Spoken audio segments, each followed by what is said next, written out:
Hello and welcome to this webinar on early identification of SEN and disabilities in babies and young children. We all know that the early years are a crucial time in child's development, and experiences at this time can have a long-term effect on the health and well-being of the individual. It's a time of great opportunity, but also of vulnerability to negative influences.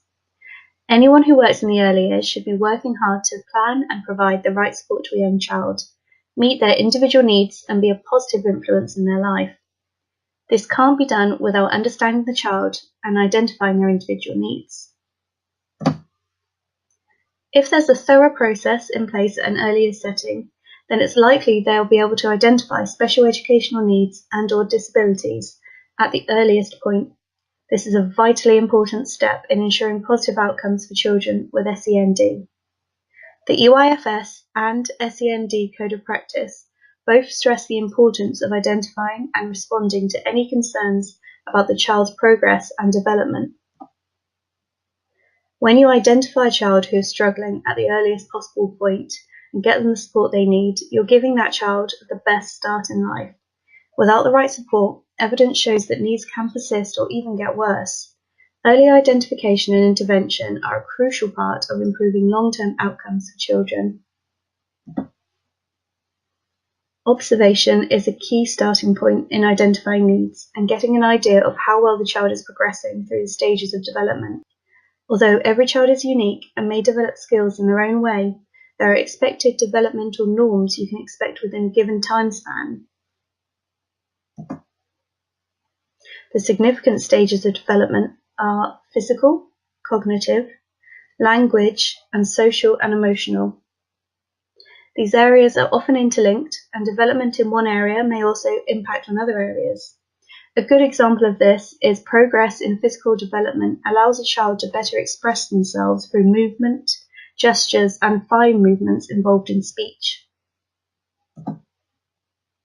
There are normative patterns of sequential development, and it's helpful to know what these are and use them to identify expectations and note significant delays that may require further support. The progress of a child should be tracked against the EYFS outcomes. This document replaced the earlier non-statutory guidance document Development Matters, but makes no mention of positive relationships and enabling environments. So practitioners should look at Development Matters for information specific to these two areas. Practitioners may also find it helpful to refer to and share with parents and carers what to expect when by 4Children and the Department for Education. Observation should take place regularly and under different conditions. You'll get a balanced view of individual progress by observing at different times of the day and looking at different activities. A child may be too tired to achieve something you observe in the afternoon, but will easily do it the next morning. When a child appears to be falling behind expected developmental norms and their progress gives cause for concern, practitioners should consider all of the information about their learning and development. Working in partnership with parents and listening carefully to the observations they make, as well as finding out more about the child's home environment and circumstances, is crucial in the identification of SEND. It's very important that early years practitioners feel able to raise any concerns and know how to. This isn't just a job for the setting Special Educational Needs Coordinator, SENCo, or the manager. The early years practitioner who raised the concern, often the key person, will need to be involved in the discussion about SEN with the parent or carer, as will the SENCo, the area SENCo, and any other professional as needed. They should consider whether the child has SEN or if there's another reason for the concern or developmental delay.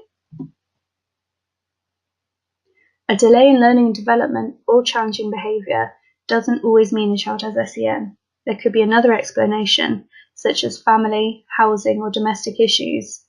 Children with English as an additional language or looked after children are at particular risk of being misidentified as having SEN. The child may also be experiencing a disruptive transition, such as a bereavement in the family, and this may be the reason for the delay. In these circumstances, a multi-agency approach is needed and specialist help should be considered. It's important to note that needs and disabilities may have been identified before the child joins the setting. More complex developmental and sensory needs are often identified at birth. Health assessments, such as the newborn hearing screening, enable very early identification of a range of medical and physical difficulties. When considering whether a child may or may not have SEN, all of the following information should be brought together and considered with parents or carers. The voice of a child. Under the UN Convention on the Rights of a child has the right to participate in decisions involving them and have their views and wishes listened to and respected. Observations within the setting and at home. EYFS outcomes and tracking. The progress check at age 2 and the health and development review at age 2. When deciding whether a child has SEN, the questions that need to be asked are: does the child have a learning difficulty, that is, a significantly greater difficulty in learning than their peers? A key consideration, but not the sole consideration in this, is whether the child is making expected progress. Does the child have a disability that prevents or hinders them from making use of the facilities in the setting? Does the learning difficulty or disability call for special educational provision, that is, provision that is additional to or different from the provision normally made available? If early identification is made, then the setting needs to work in partnership with the parents or carers to determine the support the child needs. Under the SEND Code of Practice, maintained nursery schools must do their best to make sure a child with SEN gets the support they need and can engage in activities alongside children who don't have SEN. They must designate a SENCo, and they also have a legal obligation to inform the parents of any special educational provision for their child. Childcare settings in the UK are advised to adopt a graduated approach to supporting children with SEND. This is a 4-part cycle and is an opportunity for the setting, parents and carers, and other professionals to work together to make decisions, plan, and take actions that lead to positive outcomes for the child. The 4 parts of the cycle are: assess, plan, do, and review. This is a whole setting approach, and all early years practitioners are responsible for the progress and development of children with SEN. The child and family are at the heart of this approach. The early years practitioners are responsible for the progress of the child, and the SENCo provides professional guidance and leadership to colleagues and works closely with families and other agencies. If you'd like to find out more about the graduated approach, as well as other strategies for supporting children with SEND, such as the local offer and EHC plans, then lessons are available on the Laser for the following courses: the Level 3 Award for Special Educational Needs Coordinators in Earlier Settings, the EYP11 unit in the Level 2 Diploma Introducing Caring for Children and Young People, and our short course on the role of the SENCo.